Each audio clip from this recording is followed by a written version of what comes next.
তোমরা সবাই কেমন আছো? আশা করছি খুব ভালো আছো আর সুস্থ আছো। আবার একটা নিউ ব্লগ নিয়ে চলে এসেছি। আজকে যাব পিসিদের বাড়ি। আর সকাল থেকে ধরো সমস্ত কাজ করেছি, করে রান্না বসিয়েছি। পাশ থেকে কি কোনো শব্দ শুনতে পাচ্ছ? হ্যাঁ, ওটাই রান্নার শব্দ হচ্ছে। এই দেখো, বিছানাটা টুকটাক করে গুছালাম, এখনও ঝাড়া হয়নি। তো চলো কী রান্না হচ্ছে তোমাদের সেটা দেখিয়ে নিয়ে আসি। আর এই দিকের ঘরের অবস্থাটাকে দেখে নাও কী রকম হয়ে আছে, অগোছালো। আমাকে এখন কোনটা কি নিব সব কিছু আমাকে এখন ঠিকঠাক করে রাখতে হবে। করে রেখে দেখতেই পেলে ঘরের অবস্থাটা ঠিক কীরকম হয়ে আছে। আর এখানে আমি রসার তরকারি করছি, তার জন্য বাটনা বাটতে এসেছি। তরকারি হয়ে গিয়েছে, খেতে বসেছি। খাওয়া দাওয়া করে কাজ সেরে পুজো করে স্নান করে আমাকে ঠিক 12টা 11:30টার মধ্যে আমাকে বাড়ি থেকে বেরোতে হবে। 12টায় বাস। তো আমি তার জন্য দীপঙ্করকে ফোন করে নিয়েছিলাম যে তুমি আমাকে গিয়ে একটু থুয়ে আসো। তো ওর সাথে কথা বলতে বলতে যাচ্ছিলাম যে কোথায় যাব, সেখান থেকে কোথায় গিয়ে থাকবো, এসব কথাবার্তা বলতে বলতে ও আমাকে গিয়ে ঠিক বাজারেই নামিয়ে দিল। আমি ওখান থেকে টোটো ধরে চলে গিয়েছি একদম করিমপুর বাস স্ট্যান্ডে, যেখানে আমার জন্য আমার বোন, ভাই, কাকিমারা অপেক্ষা করছে। তো তারপরে মা একটা ব্লাউজ নিয়ে গিয়েছিল কালকের বাজার থেকে, তো সেটাই পাল্টানোর ছিল। ওটা পাল্টে একটু স্টেশনারি দোকানে গিয়ে যেই বাসটায় আসবো বলে বাড়ি থেকে বেরিয়েছি, মানে যাবো বলে, সেই বাসটা পেয়েছি। গেলে যেতে পারতাম, কিন্তু সিট ভালো জায়গায় পাইনি, তাই যাইনি। একদম শেষের দিকে সিটগুলো ছিল, আর তাই 20 মিনিট লেট করে আমরা এই বাসে যাব। তাই আমাদের ব্যাগপত্রগুলো তুলতে এসেছি। অনেক ব্যাগ হয়ে গেছিলো 3 জনের, যেহেতু শীতকাল তাই সোয়েটার এইগুলো নেওয়ার ব্যাপার ছিল। তাতে তো বিয়ে, অনেক জামা কাপড় নিতেই হবে, আর তার সাথে সোয়েটারের জন্য অনেক ব্যাগ হয়ে গেছিলো। এই যে দুই বোন আর কাকিমা একদিকে বসেছে, সুজি, আমি আর কাকিমা একটা সিটে বসেছে। সুজিকে কোলে নেওয়া হয়েছিল, অনুর সিট। তো ওরা সবাই বসে আছে, তার মধ্যে ওদের অবস্থা খারাপ হয়ে গিয়েছে করিমপুর টু কৃষ্ণনগরের চাঁদনিতেই। ওর অবস্থা খুবই খারাপ, ও পুরো চাদর গায়ে দিয়ে শুয়ে আছে। আর একজনের দেখাচ্ছি সে কি করে শুয়ে আছে, দেখলে? ও আর ওর সিটে বসে নেই, ও পুরো ওর মায়ের গায়ের ওপরে শুয়ে পড়েছে। এতটাই ওদের শরীর খারাপ করছিল। আর বেশি দূর নেই, একটু হলেই আমরা কৃষ্ণনগর পৌঁছে যাব। এই পৌঁছে গিয়েছি, পুরো ব্যাগপত্রগুলো নামিয়ে নিয়েছি। অনেক ব্যাগ ছিল, একটু সময় লেগে গিয়েছে। তারপরে ওদের এত শরীর খারাপ করছিল যে আমরা সঙ্গে সঙ্গে বাস ধরতে পারিনি। আমরা মোটামুটি 20 থেকে 25 মিনিট অপেক্ষা করেছি, তারপরে অন্য বাসে গিয়েছি। ও পুরো এখানে ঘুমিয়ে গিয়েছে কৃষ্ণনগর বাস স্ট্যান্ডে। তো অনেকক্ষণ বসে থাকার পরে, গল্প করার পরে, 2টো বাস ছেড়ে দেওয়ার পরেই আমরা আর একটা বাসে উঠেছি। আমি আর ভাই এক জায়গায় বসেছিলাম। ওখান থেকে ভাই আর ওর হাতে একটা কালো প্যাকেট দেখতে পেলে ওকে হকপক করার জন্য কাকিমা দিয়েছে। আর ও ওখান থেকে রিউদের কাছে চলে গিয়েছিল, বাই বাই কৃষ্ণনগর, আবার আসার দিন তোমার সাথে দেখা হবে। তো এর ওপর দিয়ে চলে গেলাম। এখন কৃষ্ণনগর বাস স্ট্যান্ড থেকে কৃষ্ণনগর স্টেশনের ওপর দিয়ে যাচ্ছি।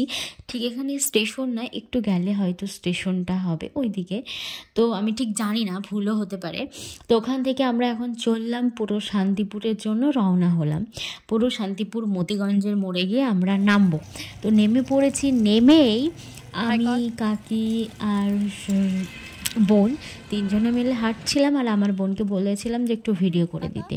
তো চলে এসেছি মতিগঞ্জের মোড় থেকে পিসিদের বাড়ি খুব একটা বেশি দূরে নয়, ওই হাঁটা পথে 3 মিনিট হয়তো লাগে, 3 থেকে 4 মিনিট। তো হেঁটে এসেছি। আর কাকি আর এক কাকি চলে গিয়েছে টোটোতে। এত ব্যাগ হয়েছিল যে হেঁটে নিয়ে আসা সম্ভব হচ্ছিল না, তাই ব্যাগগুলো নিয়ে কাকি চলে গেছে। এসেই প্রথমে ঢুকেছি দাদার ঘরে, কারণ দাদাদের ঘর করার পরে সব কিছু ঠিকঠাক করার পরে আমি আসিনি, তাই দেখতে চলে এসেছি কেমনভাবে কীভাবে সাজিয়েছে আর কত সুন্দর লাগছে দেখতে। তাই ভাবলাম যে তোমাদের সাথেও একটু শেয়ার করে নিই। তাই দেখছি আমি একটু ক্যামেরার সামনে দেখিয়ে দিলাম তোমাদেরকে। দেখছো আমাদের কজনের এতগুলো ব্যাগ হয়েছে। তারপরেই এসে হাত মুখ ধুয়ে জামা ছাড়ার সময় পাইনি, কারণ একটা উপরে নিয়ম হচ্ছিল, তো ওটাতে গিয়ে আমাকে জয়েন্ট করতে হতো। সেই জন্য আমি একদম জামা ছাড়ার সময় পাইনি, এসেই লেগে গিয়েছি। তো আমাকে এখন আলতা পরিয়ে দিচ্ছে। আলতা পরানো হলে আমি পায়ে আলতা পরতে পারবো। তো তো আর দুজন মতন দরকার ছিল, তো আমি আর আমার কাকি মিলেই করলাম। আমরা দুজন এসেই, তাছাড়া বাড়ির সবাই হয়ে গিয়েছিল, পাড়া থেকেও 2-1 জন এসেছিল। তো এখানে আলতা পরতে পরতে এখন তো দাদার অনেকগুলো কাজ আছে। আর এরপর থেকে তোমরা ভিডিওগুলো বিশাল বিশাল ভিডিও তোমরা দেখতে পাবে, আর খুব ভালো ভালো ভিডিও। তো বোনকে বলেছিলাম যে তুই একটু ভিডিও করে দে, ও করে দিয়েছিল। আর এসে এখনও সন্ধ্যা হয়নি, আলতা পরে এসে এইমাত্র খেতে বসলাম। জামাটা ভাবছি পরেই চেঞ্জ করে নেব, একেবারে অত দূর থেকে আসলাম, জামাটা চেঞ্জ করার দরকার ছিল, তো না থাক পরেই করে নেব। তো আবার খাওয়া দাওয়া করে উপরে এসেছি, আর দাদার বাগানটা দেখতে খুব সুন্দর লাগছে। আর ওর গাছে নানা রকম ফুল আছে, সেটাও ভাবছি তোমাদেরকে দেখাই। আর এত সুন্দর করে ফুল গাছগুলো লাগিয়েছে আর দেখতে সুন্দর লাগছে। চলো তোমাদের এবার টুকটুক টুকটুক করে 2-1টা ফুলের গাছ দেখায় আর ফুল দেখায় ঠিক কতটা সুন্দর লাগছে। আর এই সাইডে দেখছো, এটা হলো পদ্ম পাতা। আমি তো দেখে পুরো অবাক হয়ে গেলাম। আর এর থেকেও পিছনে আছে অনেক বড় বড়। আমি হয়তো যদি পারি তোমাদেরকে দেখাবো। পিসি বলছিল যে এর পিছনে, তুই তো এগুলো ছোট ছোট দেখছিস, এর থেকেও পিছনে অনেক বড় বড় পাতা আছে।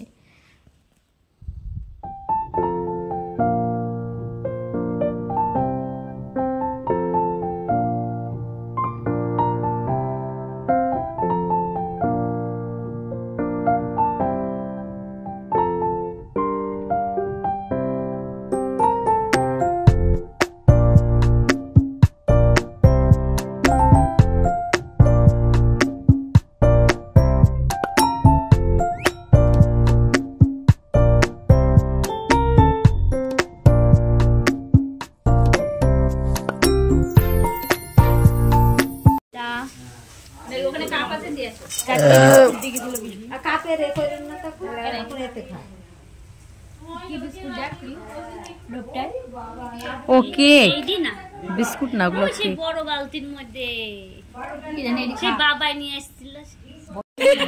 এখানে 2টো কেক আছে।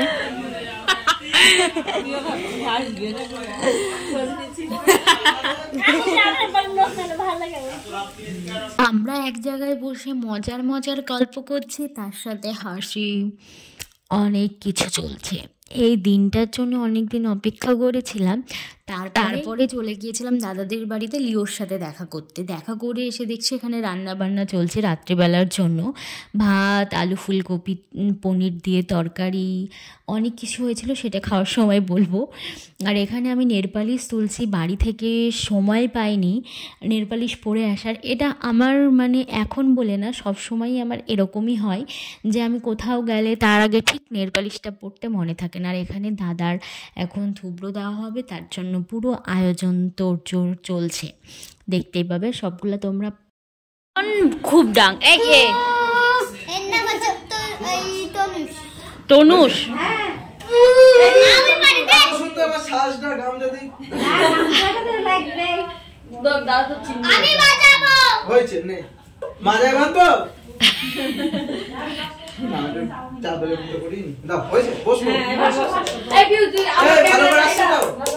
ফেসবুকে দিবি না তুই? যদি ফেসবুকে দিস, তোর ছোটবেলাকার যে নাচটা আছে সেটাও এর সঙ্গে লেখা থাকবে, ঠিক আছে? তুই যদি ফেসবুকে দিস, লোকে জানবে তোর ওই ক্লাস। আমি ফেসবুকে দিইনি না, তো ছবি দিব ইউটিউবে তো দিবই। ইউটিউবে দিলে ওই যে তোর ওই নাচটা আমি দেব।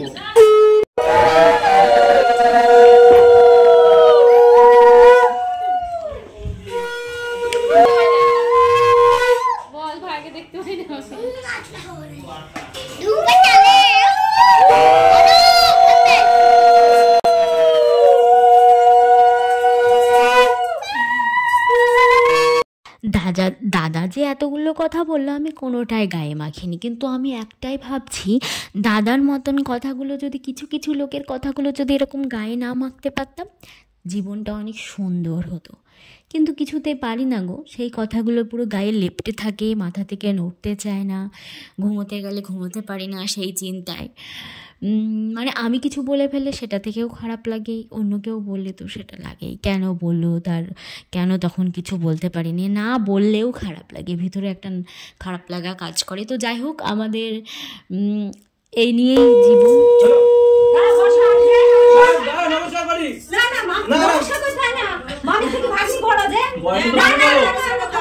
আমি করব না এদিকে সারাদিন না তুমি আসো তুমি বয়স তো বলো তুমি দাঁড়াও তুমি আমি তো আমি তো বলতে করতে না এই ছোট আমাকে ফোন করতে হয় না কি বড় জান আমি সালাম তো না বয়স তো বলো এই আমাকে ফোন করতে হ্যাঁ আমি করব আশীর্বাদ তুই করবে তো দাদাকে আশীর্বাদ দে তুই মিষ্টি খাওয়া যদি অনেক যুগ পর পর বিয়ে বাড়ি পাই তাহলে ভুলবে রে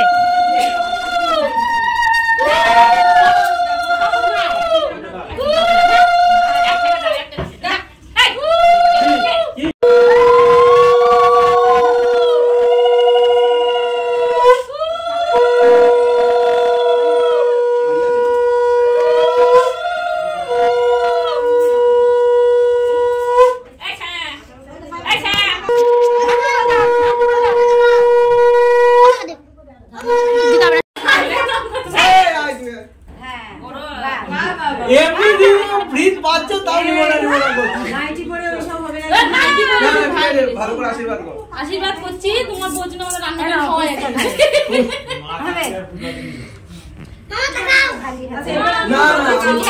ওইটা কোনো ব্যাপার না আমি তো দিদি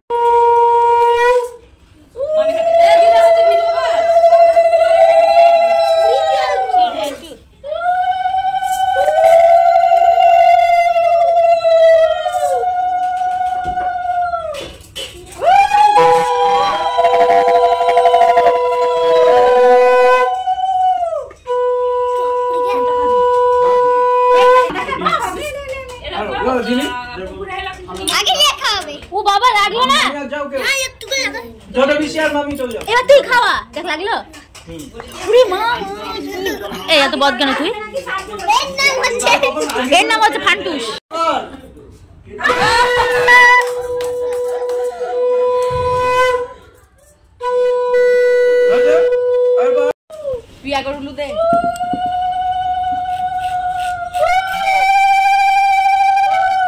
তুই তো ভালোই উলু দিয়ে আসতে পারিস তিন রঙের আছে একটু একটু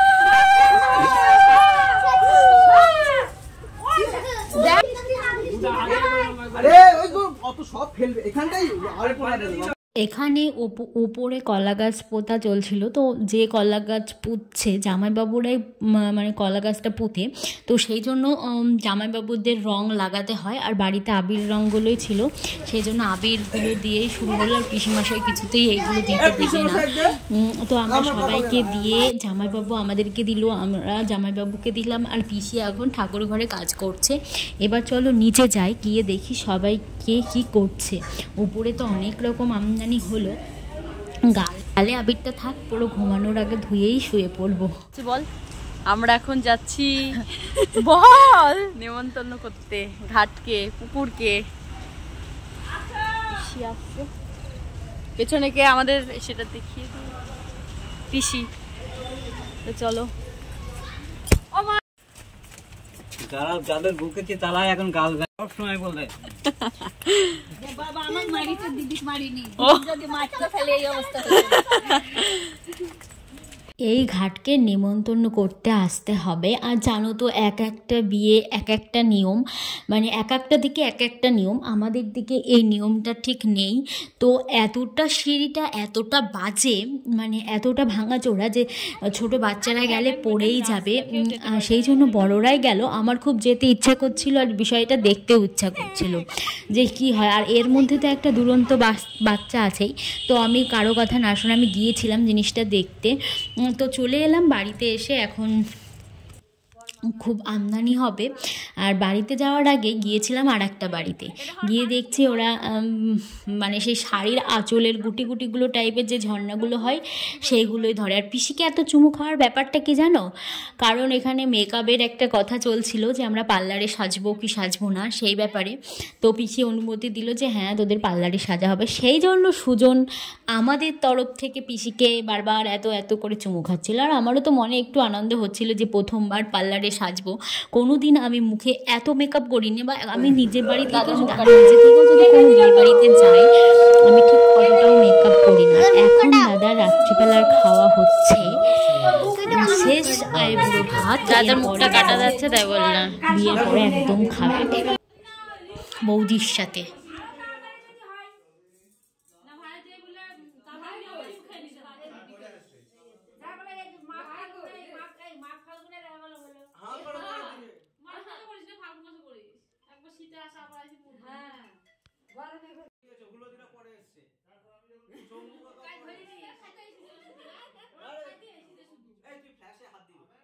দাদাকে যে এতবার আশীর্বাদ করেছে তাই দাদা নিজে থেকেই জানে। কেউ হয়তো যদি ভুলে যায় যে এটার পরে এটা কী কী করতে হবে, দাদা ঠিক মনে আছে, ভালোই মনে রাখতে পেরেছে। মানে এত করেছে একদম মন থেকে সহজে ভুলছে না ব্যাপারটা। তো যাই হোক, এখানে আশীর্বাদের করার পর এবার খাওয়া দাওয়া করে ভিডিওটা আমি এখানেই শেষ করব। আর তোমরা কিন্তু কালকে তো খুব ইন্টারেস্টিং ভ্লগ আসতে চলেছে। আর কালকে বিয়ের দিন থেকে শুরু করব। আজকে আসার একটা ভ্লগ হলো। আর এখন আমরা খেতে বসেছি। এখন রান্না হয়েছে আলু ফুলকপি দিয়ে, পনির দিয়ে তরকারি, শীষের তরকারি, পাঁপড় ভাজা, ডাল আর শেষ পাতে মিষ্টি। আর রাত্রিবেলায় আমি সবাইকে একটু একটু করে মেহেন্দি পরিয়ে দিলাম। আমি তো খুব ভালো একটা